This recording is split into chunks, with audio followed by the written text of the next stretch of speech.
Allez, bonjour à tous. Aujourd'hui, je vous propose un déballage d'un afficheur provenant de pinballsolution.eu. Première fois que j'achète chez eux. Eh bien, on va voir. Donc, c'est un afficheur de Banzai Run. C'est 279 € plus port. Donc, c'est quand même pas donné. Le port, c'est pas trop cher, ça va. C'est 15 €. Et ça vient d'Allemagne, je crois. Je sais plus où ils sont. Ou de Hollande. Alors, le colis, il est plutôt bien fait. Il y a beaucoup de scotch. Par contre, c'est du colis fait sur mesure, un peu à l'arrache. Hein. C'est découpé. C'est pas des colis sur mesure préparés déjà neufs.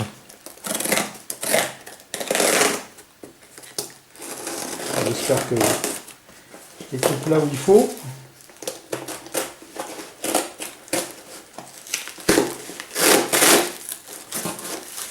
Ah, il y a une double couche.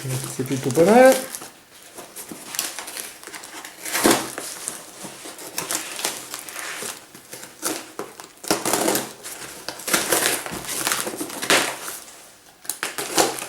Voilà. Alors, voilà.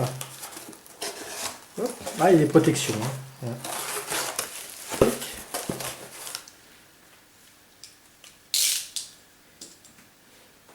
Donc, des petites protections en mousse rose. Ça, alors ça, je crois que ça va autour des afficheurs. Apparemment, ça s'enlève. Je savais pas que c'était ça en mousse. Je savais pas, je croyais que c'était en plastique ça. Et ça en mousse. Ah oui, pour protéger par rapport à la bague glace. Ah, ça c'est plutôt bien. Ouais, ça c'est pas mal. Et le gros morceau. Et en plus ça sert de protection. Ça fait les deux.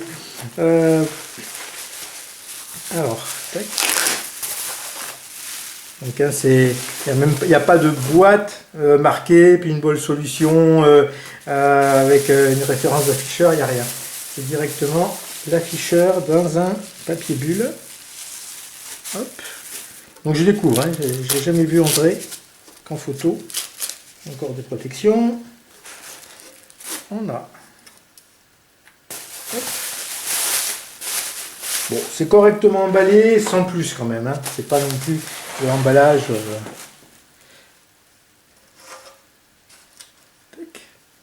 On va zoomer un peu sur l'afficheur. Voilà.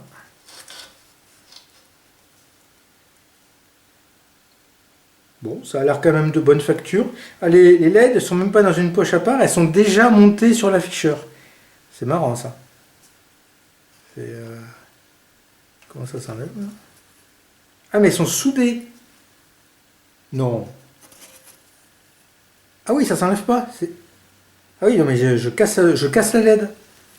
Alors ça, c'est pas monté sur des supports. Il faut dessouder l'ampoule pour la changer. Alors ça, c'est quand même un peu moyen. Pareil, le fait que ça soit blanc que autour, je pense que ça va pas être... j'ai peur que ça fasse des halos en fait. Ah ouais, alors si on n'est pas d'accord avec ces ampoules, ben, de toute façon, il faut faire avec. Ça, c'est un peu malheureux ça. Ah ouais, j'avais pas compris ça comme ça. Les afficheurs, ils ont un plastique collé dessus. Je pense qu'il s'enlève. Parce que sinon... Ouais. Ouais, je pense que le plastique s'enlève qui est dessus.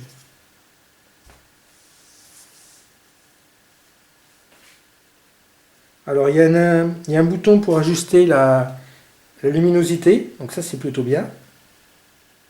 Et il y a un mode test et un mode normal. Donc on doit déplacer un petit cavalier là.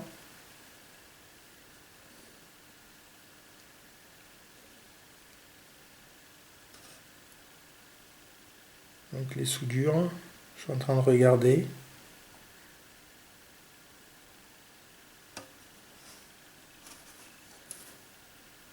Au dos on a quoi? Alors je crois qu'il utilise que le 5 volts, il n'utilise plus la haute tension. Donc est-ce que c'est un bien ou est-ce que c'est un mal? Je sais pas trop parce que En fait, le 5 volts, c'est quand même ce qui va à la CPU et euh, je voudrais pas que ça crée des resets, je sais pas trop. Bon, ça doit être étudié pour, hein, on va dire. Bon, ça a l'air plutôt de bonne facture. Là, je sais pas pourquoi ce composant, il a les pattes noires, si on regarde, par rapport aux autres, vous voyez, tous les composants ont les pattes bien claires, bien blanches. Celui-là a des pattes noires, comme il n'est pas du même, s'il était d'occasion, je sais pas. Un peu curieux. Bon, après, hein, il faut voir dans la machine, hein. Donc il n'y a pas. Oui, le seul réglage, c'est la luminosité en fait.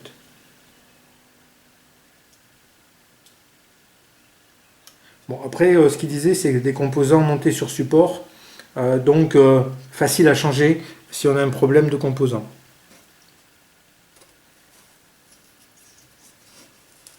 Ouais, quand même gros bémol sur les ampoules qu'on ne peut pas changer sans les dessouder.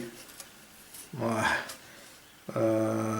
Surtout que ça veut dire sortir la carte du flipper pour changer une ampoule. Mamma mia. Bon, on va. De toute façon, après, la suite, ben, ça sera en test dans le flipper. On va voir si c'est facile à monter, je filmerai le montage. Sinon, je l'expliquerai. Bon, ben voilà pour mes premières impressions. Ben, mitigé du coup, hein, à cause des ampoules. Voilà, les ampoules, franchement, qui sont pas sur support, c'est un petit peu dommage parce que j'espère que ça va me plaire le rendu. Parce que si le rendu vous plaît pas, ça veut dire qu'il faut dessouder toutes les ampoules et en ressouder d'autres à la place du coup, parce qu'on peut même pas mettre de support. Donc ça apparaît compliqué. Ah oui, les afficheurs, donc la différence aussi avec l'afficheur traditionnel, c'est que c'est des alphanumériques en haut et en bas. Alors que sur l'afficheur d'origine, ce ne sont que des numériques. Bon, ça ne va rien changer si ce n'est un aspect, l'aspect quand Flipper est éteint.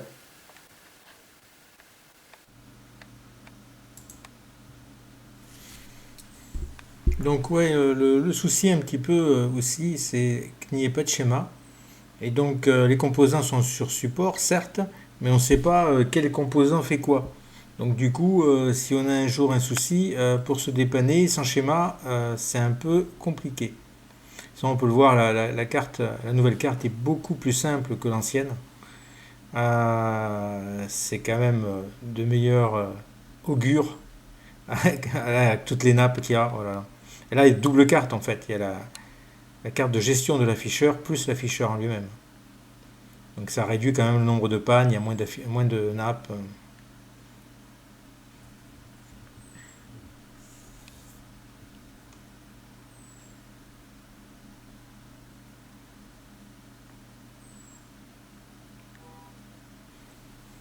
Donc ouais, il y avait il est là le connecteur. un connecteur Ah la vache. qui est resté caché, que j'avais zappé. Alors vous voyez, c'est pas évident hein, de monter sur un Banzai Run, déjà que c'est en hauteur. La carte, on peut pas la poser vu que on peut pas la poser sur la vitre. Donc il y a les trois connecteurs en bas de carte à mettre. Les deux connecteurs d'alimentation à gauche et à droite, un pour les ampoules, un pour les afficheurs. Et puis la nappe que j'avais oubliée, qui se met sur un connecteur J12 à gauche. Voilà. Et c'est très très juste. Et donc j'ai eu un souci. J'ai un segment qui a disparu très très rapidement dans les 5 premières minutes de l'utilisation de la carte. Un segment qui a disparu sur tous les digits. Du coup, j'ai envoyé un mail à pinballsolution.eu. Ça m'a permis de tester le SAV. On était un dimanche après-midi et j'ai eu une réponse, deux réponses même par mail, le dimanche après-midi. Donc ça, c'est top. Et parmi les éléments de réponse, il y avait entre autres cette fameuse nappe qui pouvait être fautive. Heureusement, j'en avais une neuve de secours que j'avais achetée il y a longtemps, que j'avais prévu vu toutes les pannes que j'ai eues sur le flip. Donc j'ai changé la nappe et le segment est revenu nickel. Donc ouf. Et donc bon SAV de pinballsolution.eu. Je pense que c'est juste un particulier ou une personne qui gère pinballsolution.eu, j'imagine. Je vois pas ça comme une grosse entreprise. Donc on va pouvoir tester et comparer les deux cartes. Là, je réouvre le flip parce que du coup, j'ai un doute sur la position de la nappe. Parce qu'il y a juste 1 et 2 en haut, mais du coup, je ne sais pas si je ne l'ai pas mise à l'envers en bas. Donc je contrôle à l'intérieur du flipper dans quel sens j'ai mis la nappe. Ah, c'est compliqué le banzai, hein.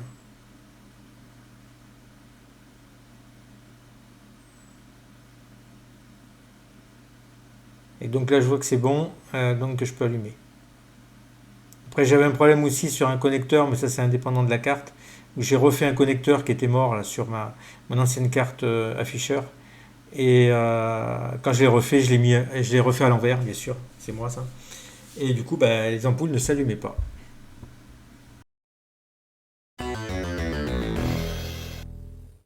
Welcome, race fans, to Banzai Run!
Welcome, race fans, to Banzai